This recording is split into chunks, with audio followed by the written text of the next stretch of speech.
Paolo, complimenti, ottima result. Primo classificato al local di Palermo. Con cosa?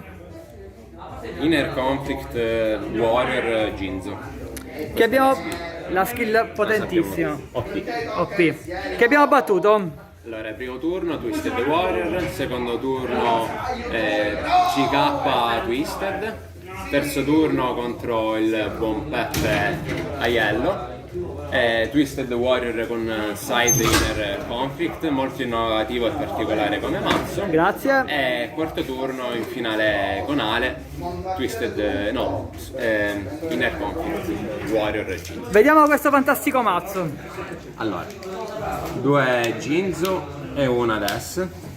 La razio è stata scelta così perché vabbè, Ginzo P contro le trappole ti permette di OTK'are, e una Des perché va sopra un eventuale Ginzo dell'oppo, è forte perché i 1600 in difesa possono fare la differenza qualora ti becchi un Kuribo in faccia e l'avversario ha un 1600, quindi nel caso specifico comandante, ed è una situazione che è avvenuta durante il torneo. E poi chiaramente perché annulla gli effetti mostri, quindi OP contro New Doria, flip ed effetti molto fastidiosi. Poi due Gaia e due Gearfried, la razio 2-2 perché semplicemente Gaia è molto forte contro eventuali Paranoid e gli equip in generale, e Gaia perché è grosso 200 in difesa, eventualmente in situazioni disperate puoi attivare Inner Conflict, tributare il mostro dell'avversario, il tuo mostro, entra a 1900. Diciamo il difetto è che comunque ti obbliga ad evocarli in attacco, quindi questa proporzione onestamente si è rivelata vincente, scusatemi.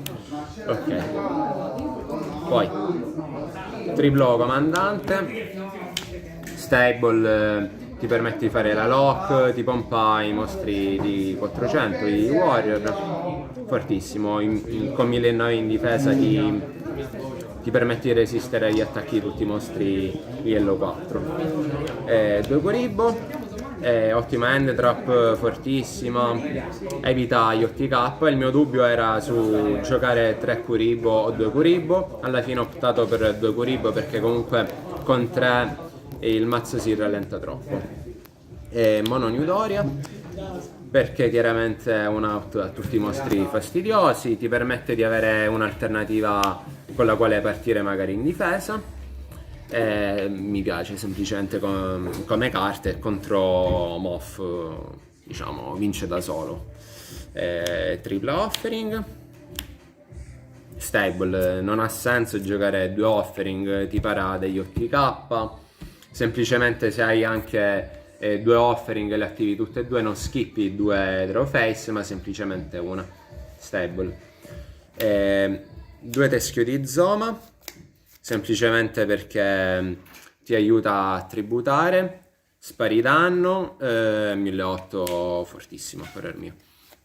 2 Dust per spaccare le settate, quindi eventualmente leva offering, ti permetti di levare Zoma e ti permetti di levare le will, quindi preferite in questo caso anche Night Beam, che per me è una carta fortissima. Ho provato pure a utilizzare Night Beam, però si è rivelata superiore Dust Tornado, semplicemente perché comunque contrasta anche le Zoma. Inoltre Night Beam è facilmente eludibile, quindi parliamo delle situazioni in cui magari l'avversario è 2 set, attivi Night Beam su una set, se l'avversario ti mette in catena l'altra settata può chiaramente incatenare la carta targettata da Night Beam, quindi comunque per queste motivazioni ho optato per Dust Tornado, però fermo restando che Night Beam è per me immensa come carta.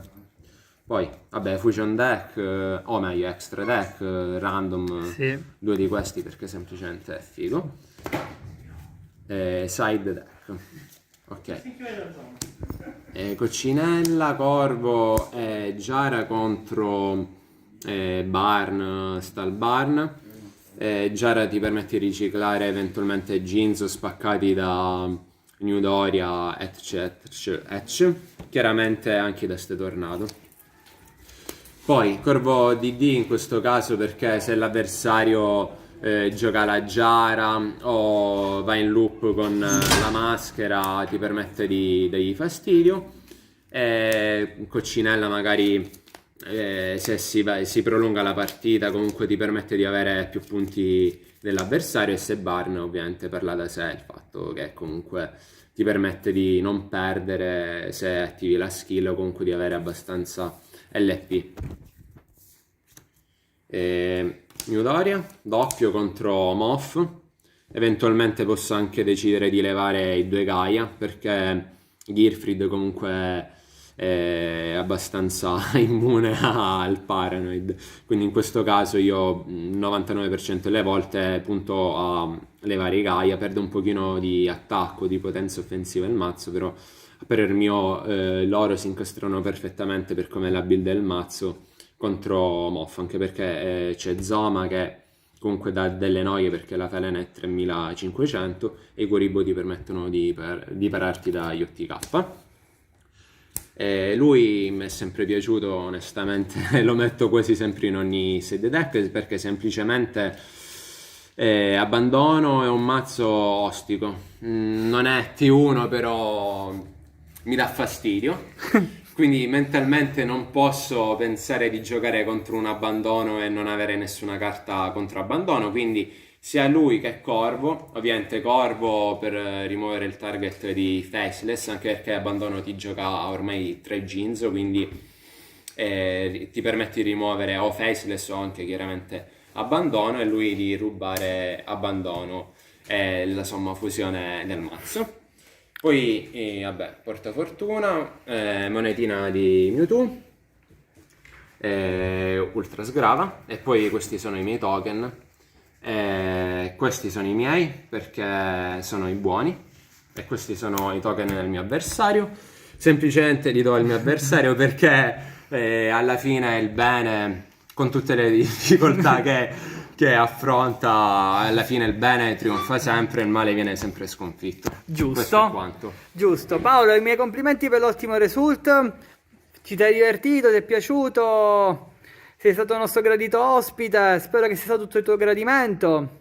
Ovviamente mi sono divertito molto, il livello è abbastanza competitivo, mi sono divertito tantissimo il multiplayer di Palermo. Vi invito a venire a giocare, non mi pagano per dire questa cosa, ma semplicemente perché dal profondo del mio cuore mi sono trovato bene, molto onestamente. Tengo a ringraziare ovviamente il mio team e anche tutte le persone online che mi hanno aiutato a buildare il mazzo in questo modo. La persona che ringrazio più di tutte è Lucas Gaylord.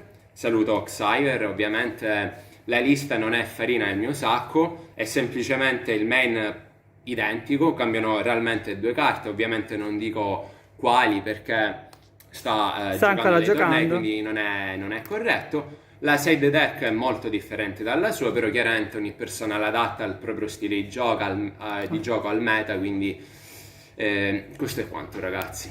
Ti ringrazio e complimenti per l'ottimo result.